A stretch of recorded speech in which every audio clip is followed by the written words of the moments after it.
Hello students, আমি Nitish sir জ্ঞানজ্যোতি coaching সেন্টারের পক্ষ থেকে তোমাদের প্রত্যেককে জানাই আরও একবার স্বাগত। তো স্টুডেন্টস, আজকে আমি তোমাদের সঙ্গে যে বিষয়টি নিয়ে আলোচনা করব সেটা হচ্ছে জিই সোসিওলজি। ওকে, জিই সোসিওলজি অবশ্যই ফিফথ সেমিস্টারে যারা স্টুডেন্ট রয়েছে তাদের জন্য কিন্তু আজকের এই ক্লাসটা সিবিসিএস এর আন্ডারে। ওকে, অতি গুরুত্বপূর্ণ কিছু প্রশ্ন নিয়ে আমি বলেছি প্রতি সপ্তাহে একটা করে টপিক নিয়ে আলোচনা করবো তোমাদের সোসিওলজি। আজকে কিন্তু আমরা আলোচনা করবো মেরিটাল রেপ বা বৈবাহিক ধর্ষণ কি, এই নিয়ে। ক্লাসটি আলোচনা করার পূর্বে তোমাদেরকে বলবো, যারা এখনো চ্যানেলটিকে সাবস্ক্রাইব করেনি তারা অবশ্যই চ্যানেলটিকে সাবস্ক্রাইব করে পাশে থাকা বেল আইকন অল প্রেস করে রাখো, যাতে নেক্সট টাইম থেকে কোনো ভিডিও আপলোড করলে তার নোটিফিকেশন সবার আগে তোমার কাছে পৌঁছে যেতে পারে।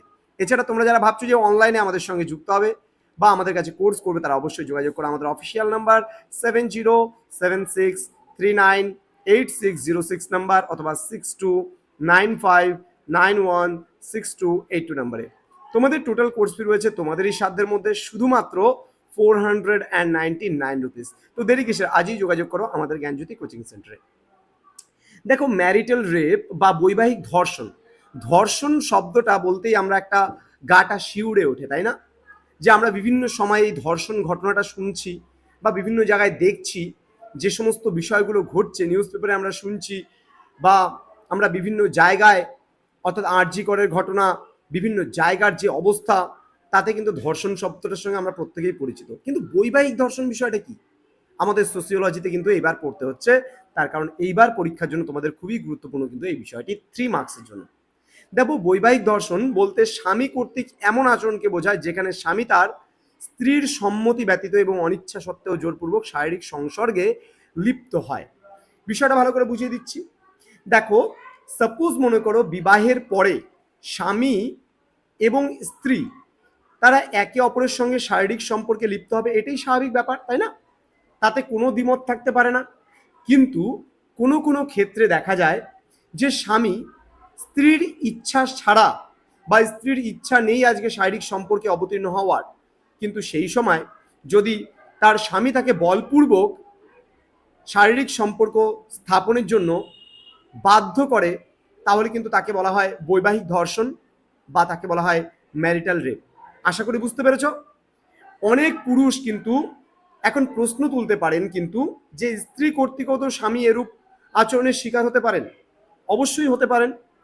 দেখো, একটা জিনিস কি, এরকম হতে পারে, ধরো স্বামীর আজকে শারীরিক সম্পর্ক স্থাপনের কোনো ইচ্ছে নেই, কিন্তু সেক্ষেত্রে স্ত্রীর ইচ্ছা আছে বা স্ত্রী জোর করছে শারীরিক সম্পর্ক স্থাপনের জন্য, এটাও হতে পারে।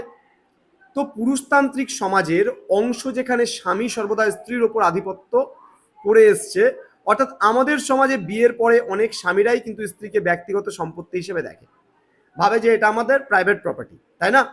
তাই তাদের কাছে ব্যাপারটা এই রকম যে তারা বিয়ের পর স্ত্রীর সাথে যেভাবে ইচ্ছা ব্যবহার করবে।